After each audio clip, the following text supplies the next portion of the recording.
Hello, this is Vani Ramesh from Chennai. Today's concept is conversion of active voice to passive voice.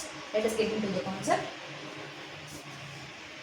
Beginning-ல இந்த கான்செப்டை பொறுத்த வரைக்கும் எல்லாருக்குமே past பார்ட்டிசிபிள்னா என்னன்னு தெரிஞ்சிருக்கணும்.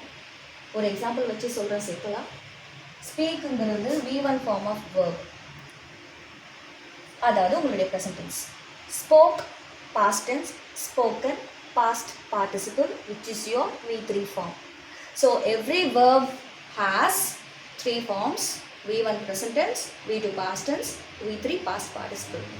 இந்த V3 நீங்கள் சரியாக தெரிஞ்சுக்காத வரைக்கும் passive voice conversion கரெக்டாக பண்ண முடியாது. அதனால செட் ஆஃப் வேர்ப்ஸுக்கு V3 ஃபார்ம் என்னன்றதை தெரிஞ்சு வச்சுக்கிறது நல்லது. Now active voice to passive voiceல நிறையா ஃபார்ம்ஸ் இருக்குது. இன்றைக்கி ப்ரெசன்ட் டென்ஸ்க்கு உட்பட்ட அத்தனை ஃபார்மும் என்னன்றதை மட்டும் பார்ப்போம். ரிமைனிங் அடுத்தடுத்த வீடியோவில் உங்களுக்கு சொல்கிறேன். இப்போ ஃபஸ்ட்டு எடுத்ததும் நம்ம சிம்பிள் ப்ரெசண்ட்டை பார்ப்போம். சிம்பிள் ப்ரெசண்ட்னா இந்த எக்ஸாம்பிள் எடுத்துக்கோங்க. She speaks English. டைரெக்டாக V1 ஃபார்மு அப்படியே வந்திருக்கு. அப்படி கொடுத்துட்டாங்கன்னா நீங்கள் பண்ண வேண்டியதெல்லாம் ஒன்று தான். பாசிவ் வாய்ஸில் இஸ் ப்ளஸ் V3 ஃபார்ம் போடணும். வேர்புக்கு உண்டான சேஞ்ச் என்னென்னா இஸ் கூட V3 ஃபார்ம் போடணும்.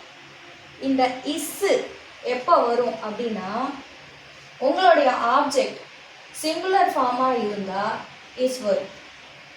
அதே சமயம் உங்களுடைய ஆப்ஜெக்ட் ப்ளூரல் ஃபார்மாக இருந்துச்சுன்னா ஆர் வரும். ஃபார் எக்ஸாம்பிள் இந்த எக்ஸாம்பிள் பொறுத்த வரைக்கும் she speaks English, object English ஒன்று தான். அதனால் இங்கிலீஷ் இஸ் ஸ்போக்கன் பை ஹர்னு போட்டிருக்கும். இது இஸ்ஸு, இது V3 ஃபார்ம் ஆகக்கூடிய verb. And one more important thing, main change என்னென்னா ஆக்டிவ் வாய்ஸ்லையும் பாசிவ் வாய்ஸ்லையும், ஆக்டிவ் வாய்ஸில் சப்ஜெக்ட் வேர்ப் ஆப்ஜெக்ட்னு வரும். பாசிவ் வாய்ஸில் ஆப்ஜெக்ட் தான் முன்னாடி இருக்கும், அதுக்கு பின்னாடி சப்ஜெக்ட் ஃபாலோ ஆன் பண்ணி வரும். Subject performs an action and the action is received by object. அது அப்படியே ரிவர்ஸாக வரும் பாசிவ் வாய்ஸில். ஸோ இதெல்லாம் தான் active to passive voice changes. அதே மாதிரி if suppose she speaks many languages கொடுத்துருக்காங்கன்னு வச்சுக்கோங்க. மெனி லாங்குவேஜஸ்னால் ஆப்ஜெக்ட் சிங்குலர் ஃபார்மில் இல்லை ப்ளூரல் ஃபார்மில் இருக்குதுன்னு அர்த்தம். அப்போ இங்கே எப்படி மாறும்? Many languages are spoken by ஹர்னு மாறும். புரியுதுங்களா இப்போ வித்தியாசம்? Next present progressive or continuous tense, அதாவது ஒரு ongoing process. I am teaching English now இல்லையா, இந்த ப்ராசஸ் போய்கிட்டு இருக்கு. இது மாதிரி ஆன்கோயிங் ப்ராசஸ் பற்றின ஸ்டேட்மெண்ட் இருந்ததுன்னா அது எப்படி மாறும்னு சொல்கிறேன். சிமிலர்லி எப்போவுமே நீங்கள் உங்களுடைய சப்ஜெக்டு சிங்குலரா ப்ளூரலான்றதை ஃபஸ்ட்டு முடிவு பண்ணுங்கள். அதுக்கப்புறமா நீங்கள் கன்வர்ஷனுக்கு போங்க. இந்த கன்வர்ஷனை பொறுத்த வரைக்கும் கண்டினியூஸ் டென்ஸில் முக்கியமாக நீங்கள் ஆட் ஆன் பண்ண வேண்டிய ஒரு வார்த்தை பீயிங். இந்த being it's very very important. இந்த பீயிங் எடுத்துட்டாலும் இந்த சென்டென்ஸ் முழுமையாக ஒரு பொருள் தரக்கூடிய சரியான சென்டென்ஸாக தான் இருக்கும். ஆனால் உங்களுடைய கொஸ்டினில் ப்ராக்ரெசிவ் டென்ஸு கொடுத்துருக்காங்க, ஆனால் நீங்கள் பீயிங் சேர்க்காம இந்த சென்டென்ஸை சூஸ் பண்ணுறீங்க அப்படின்னா அது தப்பாயிடும். கண்டிப்பாக being should be there in a progressive tense. ஓகேவா?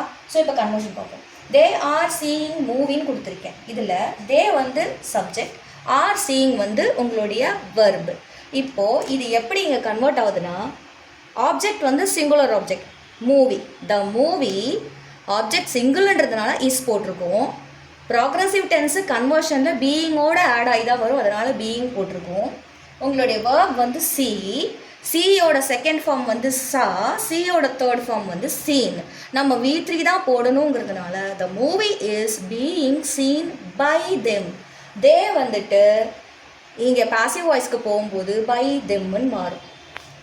முக்கியமான விஷயம், ஆக்டிவ் வாய்ஸில் ஷீ இருந்ததுன்னா பாசிவ் வாய்ஸில் போய் சப்ஜெக்ட் லாஸ்ட்டில் உட்காரும்போது பை ஹர்னு மாறும். ஹீ இருந்துச்சுன்னா பை ஹிம்னு மாறும். தே இருந்ததுன்னா பை தெம்னு மாறும். இது எப்போவுமே ஸ்டாண்டர்டாக ஃபிக்ஸ் பண்ணிக்கணும். நெக்ஸ்ட் இந்த எக்ஸாம்பிள் பாருங்கள். சிவா இஸ் ட்ரீட்டிங் பேஷண்ட்ஸ்னு கொடுத்துருக்கேன். இப்போ பேஷன்ஸ் ஆப்ஜெக்ட் பிளேஸில் இருக்குது. அது எப்படி இருக்குது பாருங்கள், ப்ளூரல் ஃபார்மில் இருக்குது. ஸோ இந்த ப்ளூரல் ஃபார்ம் வரும்போது என்ன மாற்றம் வருதுன்னு பாருங்கள். த பேஷன்ஸ் நிறைய பேருங்கிறதுனால இஸ் போடக்கூடாது. Are being treated by Shiva. Treated தான் ட்ரீட்டோடைய தேர்ட் ஃபார்ம். ட்ரீட்டட் V2லேயும் ட்ரீட்டட் தான் வரும், V3லேயும் ட்ரீட்டட் தான் வரும். அதனால் அப்படியே இருக்குது. V3 என்னன்னு சொல்லிட்டு யோசித்து பார்த்து போடுங்க. எல்லா வேர்புமே வந்துட்டு மாற்றத்துக்கு உள்ளாயிட்டு தான் வரும்னு சொல்ல முடியாது. V3ல் நிறைய வேர்ப்ஸ் V2ல் என்னவா இருக்கோ அதே தான் V3லேயும் இருக்கும். சில வேர்ப்ஸ் வந்துட்டு V2 ஃபார்ம்லேருந்து கொஞ்சம் மாற்றம் ஏற்பட்டு V3ல் வேறு மாதிரி வரும். அது என்னன்றது நீங்கள் வேர்ப்ஸை வந்துட்டு நீங்கள் கூகுளில் பாருங்கள். நிறைய இந்த பாஸ்ட் பார்ட்டிசிபிள் நிறைய ஷீட்ஸ் இருக்கும். அதை நீங்கள் தெரிஞ்சு வச்சுக்கிட்டிங்கன்னா நல்லது. Then present perfect form. அடுத்து வர்றது ப்ரெசன்ட் பர்ஃபெக்ட் ஃபார்ம். உங்களுடைய கேள்வியில் ஹேஸ் ரிட்டன் இந்த ஒரு கேள்வி வரும்போது உங்களுக்கு இந்த V3 பற்றி கவலைப்பட வேண்டிய அவசியமே இருக்காது. ஏன்னா உங்களுடைய ஆக்டிவ் வாய்ஸில் என்ன V3 ஃபார்மில் தான் இருக்க போகுது. ஆக்டிவ் வாய்ஸ்லையுமே V3 ஃபார்மில் தான் இருக்க போகுது. ஸோ பாசிவ் வாய்ஸில் மாற்றும் போது நீங்கள் கன்வர்ஷனை பற்றி கவலைப்பட தேவையில்லை. இந்த கொஸ்டினில் இருக்கிற அதே V3 ஃபார்மை தூக்கி அங்கே அப்படியே போட்டால் போதும். பண்ண வேண்டிய ஒரே ஒரு சேஞ்ச் என்னென்னா பீனுன்ற வார்த்தை ஒன்று நீங்கள் ஆட் பண்ணுவீங்க. As usual way of change தான். சப்ஜெக்டை பாருங்கள். She has written the, she வந்து subject, has written the letter. ஆப்ஜெக்டை பாருங்கள், சிங்குலர்.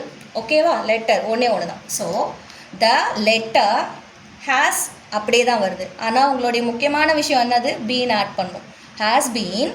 தேர்ட் ஃபார்ம் அதே தான், ரிட்டன். அவள்னு வந்திருக்கிறதால பை ஹர்னு மாறி இருக்கு. The letter has been written by her. Again he has taken the books. இந்த இடத்துல உங்களுடைய ஆப்ஜெக்டை பாருங்கள், ப்ளூரல் ஃபார்மில் இருக்குது. Since the object is in plural form you have to put have here. இந்த ப்ளூரல் ஃபார்ம் இங்கே வரதுனாலேயே நீங்கள் இங்கே ஹேஸ் போடக்கூடாது, ஹாவ் போடணுன்றதை புரிஞ்சுக்கணும். The books have been taken by him. அதெல்லாம் அதே தான். சிங்குலரா ப்ளூரலான்றதை பொறுத்து ஹேஸா ஹேவான்றதை டிசைட் பண்ணி நீங்கள் சரியான ஆன்சரை ஸ்பாட் பண்ணணும். அடுத்த கேள்வி பாருங்கள். தே ஹாவ்னு கொடுத்துருக்கேன். உங்களுடைய சப்ஜெக்ட் ப்ளூரலில் தான் இருக்குது. ஆனால் இதுக்கும் கன்வர்ஷனுக்கும் எந்த சம்மந்தமும் இல்லை. They have visited the zoo. Zoo ஒரே இடம், சிங்குலர் ஃபார்ம். அதனால் இந்த கன்வர்ஷனில் the zoo has been, third form of visit வந்து விசிட்டட் தான். இங்கே என்ன இருக்கோ அதே தான் வரும். The zoo has been visited by them. ஓகேங்களா? So this is how the conversion happens. இன்னொரு முக்கியமான விஷயம், இம்பரேட்டிவ் சென்டென்ஸ் நிறைய இருக்குது. அது கூட சமயத்தில் கொடுத்துருவாங்க ஆக்டிவ் வாய்ஸில். அந்த மாதிரி சென்டென்ஸ் வரும்போது உங்களுக்கு சப்ஜெக்ட் இருக்காது. சப்ஜெக்ட் இல்லாதப்போ என்ன பண்ணுறீங்க அப்படின்னு யோசிச்சிங்கன்னா it's very simple. Use let. இந்த எக்ஸாம்பிள் பாருங்கள். Stop the noise. இங்கே எங்கே இருக்குது? எந்த சப்ஜெக்ட்டுமே கிடையாது.